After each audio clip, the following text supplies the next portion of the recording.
کیا آپ نے کبھی ایک ایسی پہیلی کے بارے میں سنا ہے جو نہ صرف انٹرنیٹ بلکہ حقیقی دنیا میں بھی ایک پراسرار بات بن کر ابھری؟ 4 جنوری 2012 انٹرنیٹ کی مشہور ویب سائٹ 4چین پر ایک پراسرار تصویر پوسٹ کی گئی۔ یہ تصویر نہ صرف ایک چیلنج تھی بلکہ ایک ایسا راز تھا جس نے دنیا بھر کے ذہین ترین دماغوں کو حیران کر دیا۔ اسے سیکیڈا 3301 کا نام دیا گیا اور آج تک یہ ایک پراسرار ہی ہے۔ یہ ایک عام تصویر نہیں تھی بلکہ اس کے اندر خفیہ پیغامات، کوڈز اور پہیلیاں چھپی ہوئی تھی۔ یہ وہ پہیلی تھی جو لوگوں کو انٹرنیٹ کی گہرائیوں، حقیقی دنیا کے مقامات اور قدیم کتابوں کی طرف لے گئی۔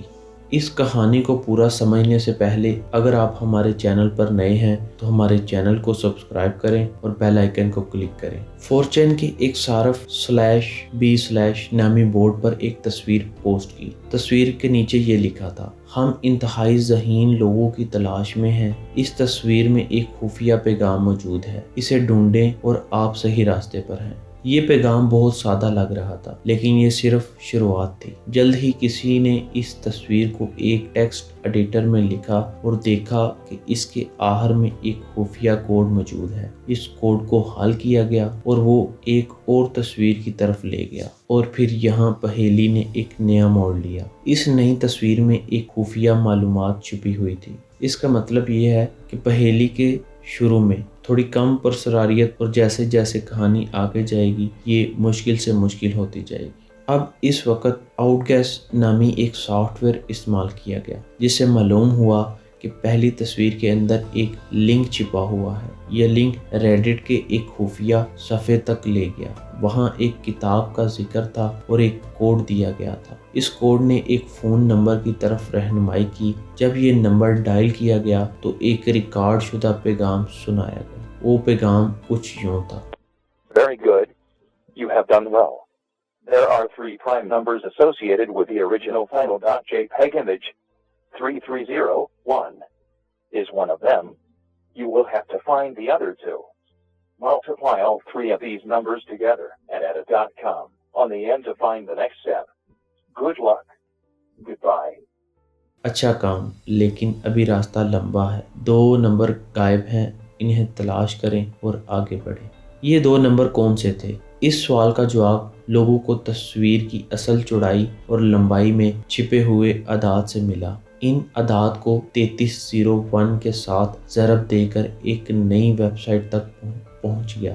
جب لوگ اس ویب سائٹ پر پہنچے تو انہوں نے ایک الٹی گنتی دیکھی۔ جب یہ گنتی ختم ہوئی تو ایک فہرست سامنے آئی جس میں دنیا بھر کے 14 مقامات کے کوآرڈینیٹس درج تھے۔ یہ مقامات مختلف ممالک میں موجود تھے جن میں امریکہ، اسپین، جنوبی کوریا اور آسٹریلیا شامل تھے۔ ہر مقام پر ایک پوسٹر چھپا تھا جس پر سپیکٹا کا نشان اور ایک QR کوڈ موجود تھا۔ اب لوگوں کو اپنے آرام دہ گھروں سے باہر نکل کر ان مقامات تک جانا پڑا۔ یہ پہیلی صرف آن لائن تک محدود نہیں تھی، یہ حقیقتی دنیا میں بھی داخل ہو چکی تھی۔ اب لوگ اس پر بہت سا خرچہ خرچ کر دوسرے ممالک میں جا کر اسے حل کرنا چاہتے تھے۔ کچھ لوگوں کا ماننا تھا کہ اگر ہم اسے حل کریں گے تو ہمیں بہت بڑا انعام ملے گا، لیکن کچھ ایسے ذہنی مریض تھے جو یہ کہتے تھے کہ ہم اسے ضرور حل کریں گے۔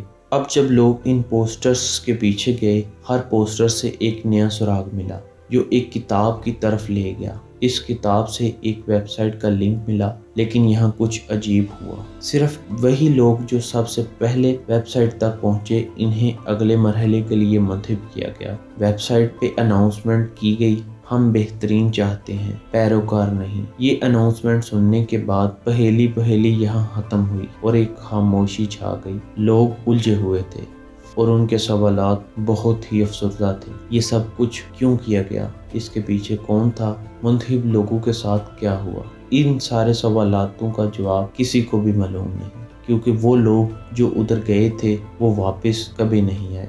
5 جنوری 2013 کو سپیکٹا نے ایک اور تصویر جاری کی۔ یہ تصویر بالکل پہلی پہیلی کی طرح تھی، لیکن اس میں ایک خفیہ کوڈ موجود تھا۔ اس کوڈ نے لوگوں کو ایک کتاب تک پہنچایا۔ یہ کتاب ایک ویب سائٹ کی طرف لے گئی اور یوں دوسری پہیلی شروع ہوئی، یعنی پہلی پہیلی 4 جنوری 2012 کو شروع ہوئی اور تقریباً ٹھیک ایک سال بعد 5 جنوری 2013 کو دوبارہ ایک نئی پہیلی آئی۔ یہ پہیلی بھی پہلے کی طرح سنجیدہ تھی اور اس میں دنیا بھر کے مقامات شامل تھے۔ اس بار 4 ممالک میں 8 مقامات کے کوآرڈینیٹس دیے گئے، لیکن اس دفعہ بھی صرف چند افراد کو منتخب کیا گیا۔ پھر اچانک دوسری پہیلی ختم ہو گئی اور اسپیکٹا غائب ہو گیا، یعنی اسپیکٹا وہ لوگ جو دوسری پہیلی میں چنے گئے تھے۔ 2014 میں اسپیکٹا نے ایک اور پہیلی جاری کی جو پچھلی دونوں پہیلیوں سے مختلف تھی۔ یہ پہیلی ایک عجیب کتاب کے گرد گھوم رہی تھی جس کا نام لائبر پریموس تھا۔ یہ کتاب قدیم زبان میں لکھی گئی تھی اور اس سے ایک خفیہ حروف تہجی استعمال ہوا تھا۔ کتاب کے 74 صفحات میں سے صرف 19 صفحات کا ترجمہ کیا جا سکا، باقی صفحات آج تک ایک راز ہیں۔ یہ کتاب نہ صرف فلسفانہ خیالات پر مبنی تھی بلکہ اس میں کئی کوڈز اور سراغ چھپے ہوئے تھے۔ لوگوں نے مختلف نظریات پیش کیے کہ اسپیکٹا کے پیچھے کون ہو سکتا ہے۔ کچھ کا کہنا تھا کہ یہ کسی خفیہ تنظیم یا ایجنسی کا کام ہے، یا حکومت کا منصوبہ ہے، یا ذہنی مریض کا یہ کام ہے۔ کچھ نے اسے ایک انٹرنیٹ مذاق قرار دیا، جبکہ کچھ لوگوں نے اسے ایک سائفر بینک تحریک کا حصہ سمجھا جو پرائیویسی اور خفیہ نگاری کو فروغ دیتی ہے۔ کچھ افراد نے دعویٰ کیا کہ انہوں نے اسپیکٹا کے ساتھ کام کیا۔ ایک شخص کے مطابق انہیں ایک خفیہ فارم تک رسائی دی گئی جہاں 20 کے قریب افراد موجود تھے، جہاں انہیں خفیہ پروجیکٹس پر کام کرنے کو کہا گیا، لیکن جلد ہی لوگ دلچسپی کھو بیٹھے اور فارم بند ہو گیا۔ اسپیکٹا 3301 نے اپنا آخری پیغام 2017 میں دیا جس میں انہوں نے جھوٹے دعووں سے ہوشیار رہنے کو کہا، لیکن اس کے بعد اسپیکٹا مکمل طور پر غائب ہو گیا اور یہ ہمیشہ کے لیے دنیا کے لیے کچھ سوال چھوڑ گیا۔ کیا یہ پہیلی واقعی ذہین افراد کی بھرتی کے لیے تھی یا ایک ذہین مذاق تھا؟ آج تک کوئی نہیں جانتا کہ اسپیکٹا 3301 کا مقصد کیا تھا، لیکن یہ پراسراریت انٹرنیٹ کی تاریخ کا ایک انوکھا حصہ ہے جو لوگوں کو حیران کرتا ہے اور شاید ہمیشہ کرتا رہے گا۔